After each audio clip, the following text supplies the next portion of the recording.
Le père Fabio, aujourd'hui bien que vous pourriez parler de la responsabilité que certaines personnes mettent les autres pour être heureux.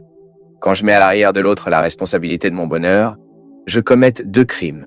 Le premier, le pire de tous, avec moi, parce qu'à partir du moment où je délègue mon bonheur, la responsabilité d'être heureux envers l'autre, je me prive d'être heureux. Qu'est-ce que le bonheur tout d'abord? Le bonheur est cette harmonie que vous pouvez réaliser avec la vie. Le bonheur ne signifie pas que je n'aurai pas de problème. Cela ne signifie pas que j'aurai une mer de roses à naviguer. Non. Le bonheur, je peux être heureux même s'il a des difficultés dans ma vie quotidienne. C'est l'harmonie intérieure que je crée pour pouvoir bien gérer mes problèmes, pour bien gérer mes joies, pour bien gérer ma vie quotidienne. Et de cette harmonie, je vis satisfait. Je pense que le bonheur est ça, c'est une satisfaction. C'est vous d'être heureux. Que vous soyez satisfait de la vie que vous vivez. Toujours dans un processus de lutte et de surmonter, parce que c'est ainsi que cette satisfaction survient, l'être humain voudra toujours de bons résultats. Il aura toujours besoin de bons résultats. Vous pouvez observer que parfois il y a des gens qui sont déprimés, obtiennent de la autre chose. Pourquoi? Parce qu'ils exigent moins, ou parce qu'ils ne réalisent pas ce processus de surmonter. Parfois, ils abandonnent le bateau, ils incassent avec le processus de combat. Maintenant, vous voyez, l'autre fait partie de mon bonheur. L'autre est un lien qui m'aide à créer cet instrument de mon accomplissement humain. Mais l'autre n'a pas la responsabilité de me rendre heureux. Le bonheur doit être, tout d'abord, une décision de la nôtre. Et supprimer le bonheur du contexte des films hollywoodiens, cette chose utopique, vivons heureusement pour toujours, elle n'existe pas. Nous devons savoir que la vie est difficile, elle a des difficultés. Maintenant, nous pouvons également dire que pour tout le monde, il y a une possibilité de réalisation. Je veux donc contextualiser mon bonheur dans cet horizon de possibilités et aussi des frontières. Et l'autre est cet instrumental, l'amitié que j'ai m'aide à être plus heureuse. Mon lien, mon harmonie avec mon père, ma mère, avec mes frères, avec mes amis, sera favorable que j'ai des conditions pour mieux vivre mon humain expérience. Et bien sûr parce que je suis bien informé des autres, mais l'autre n'est pas responsable du processus. Je suis le propriétaire de ce processus. J'administre cela avec Dieu, non? Puisque je suis religieux, je crois en Dieu, je dirais que je suis responsable de l'administration de ce bonheur que Dieu me donne et veut pour moi. Ah, ok, Père. Mais je ne crois pas en Dieu. Alors d'accord. Prenez la responsabilité seul.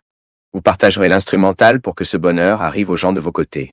Qui a une foi et qui a une religion bien vécue, bien pratiquée, il s'avère que c'est un instrument pour aider à atteindre cette réalisation humaine.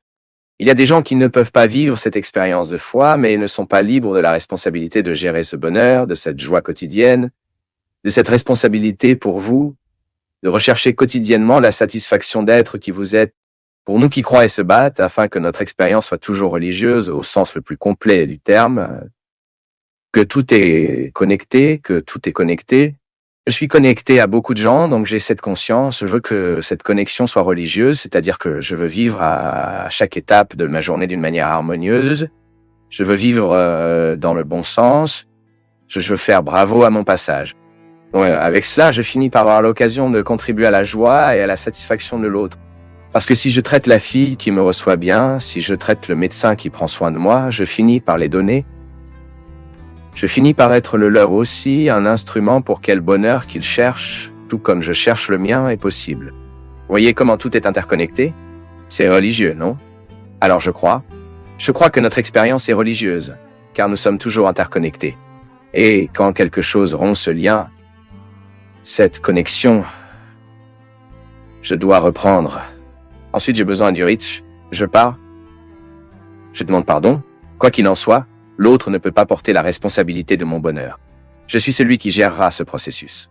Si je mets ce fardeau sur les autres, je commets un crime contre moi et contre lui. Parce que j'attribue une responsabilité qui n'est pas la sienne.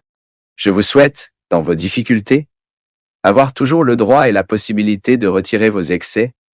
Vous avez donc votre vérité fondamentale sous vos yeux. Pas d'exagération. Juste vous. Et à partir de cela, vous rencontrez le chemin de la vie.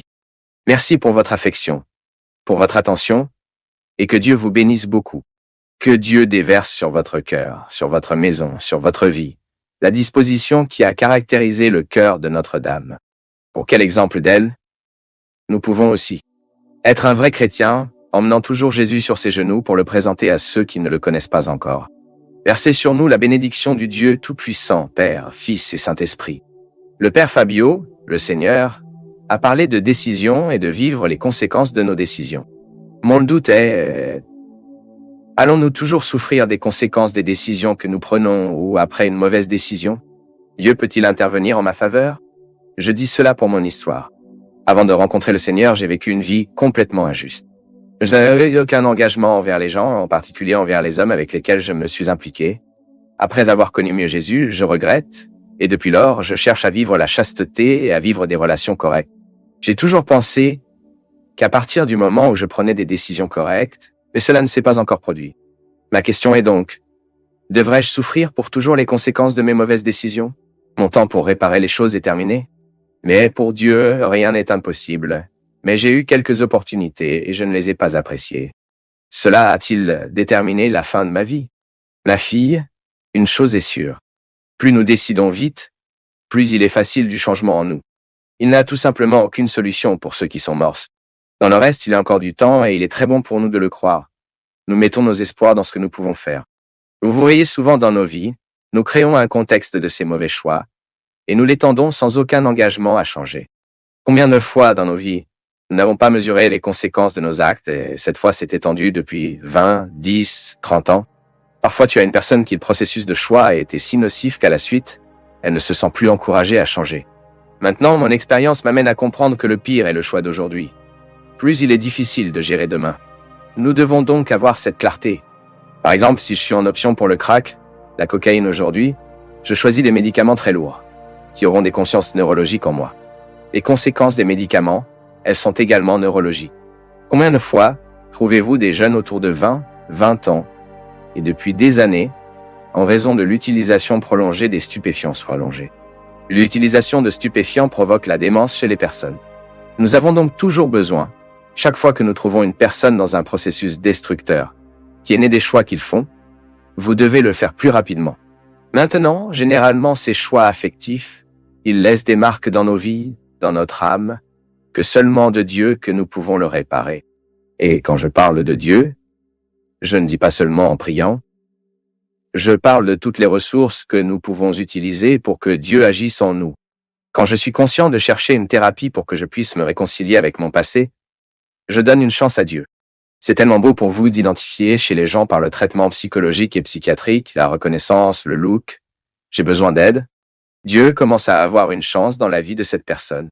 Parce que le pire problème avec le névrotique n'est pas de reconnaître que c'est le casse. Parfois, vous trouvez des gens, parfois nous-mêmes, non? Nous nous cachons dans les mensonges que nous nous disons. Combien de personnes que vous... Ah, j'ai maintenant changé, je n'ai pas besoin d'aide parce que je suis capable de vous changer. Mensonge. Ça dure 2, 3 mois, puis vous voyez des gens agir de la même manière, avec la même grossièreté, traitant le mal de la même manière qu'avant. Donc ce qui corrige les conséquences de nos choix, c'est le courage. Premièrement, le courage que nous devons avoir à les affronter. Prenez les erreurs, non? Nous ne changerons pas si nous ne supposons pas l'erreur commise.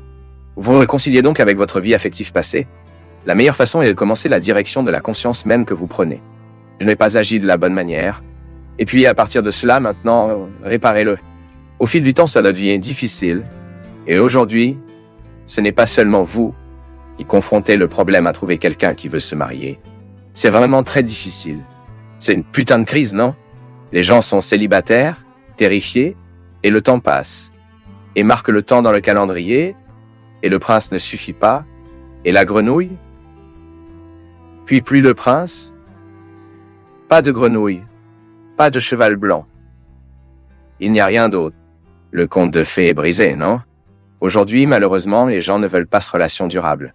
Cette analyse Balma est très pertinente pour nos jours. Quand il parle, l'amour d'aujourd'hui est liquide, il coule de ses mains, il s'échappe. Maintenant, le gros problème est également l'endroit où les gens recherchent, non? Les gens qui veulent se marier ne le trouveront pas. Habituellement, dans les endroits où ils vont, dans les balades qui y vont, personne n'est très disposé à se marier. Je parle toujours, savez-vous où sont les garçons qui veulent se marier? En construction. Hein? Ces garçons avec des garçons de portefeuille mignons et mignons veulent déjà construire une famille. Ils sont pauvres, mais tellement fous de construire une famille. Je ne sais pas, ces balles en service, ces belles personnes, très pleines d'opportunités, généralement je ne veux pas. Allez-y dans la construction. Vous pensez toujours qu'il veut se marier. Là, dans les champs, dans la récolte. Maintenant, je ne sais pas si vous voulez aller. Je ne sais pas si vous êtes très disposé à y aller. C'est votre cas, non? Mais souvent, la bonne personne existe, mais elle est au mauvais endroit. Ce n'est pas à cet endroit que vous recherchez conventionnellement. Et il y a des gens qui ont une illusion. Ah, je pense que dans mon groupe de prière, je vais demander à quelqu'un de se marier. Ce n'est pas, tu vois. C'est à l'intérieur du groupe de prière ne garantit rien, non? Le plus important en une personne est son personnage. C'est ce que vous réalisez au moment où vous commencez à vivre. Au petit ami que vous avez aujourd'hui, si vous regardez bien et si vous faites bien, perdez bien la corde pour que vous voyez où cela peut aller. Ensuite, vous connaissez le mari que vous aurez à l'avenir. L'être humain est comme ça. Les gens. Il n'a pas beaucoup de mystères, non? Les mystères existent, mais ils sont dans d'autres dimensions. L'être humain est très... Bien sûr, il est plein de mystères, plein de choses que vous ne pouvez pas absorber, mais juste regardez bien. Ayez juste le courage de regarder la personne que vous dites que vous aimez honnêtement, avec sincérité. Merci pour votre entreprise. Rend sur nous la bénédiction du Dieu Tout-Puissant, celui qui est Père, Fin et Esprit,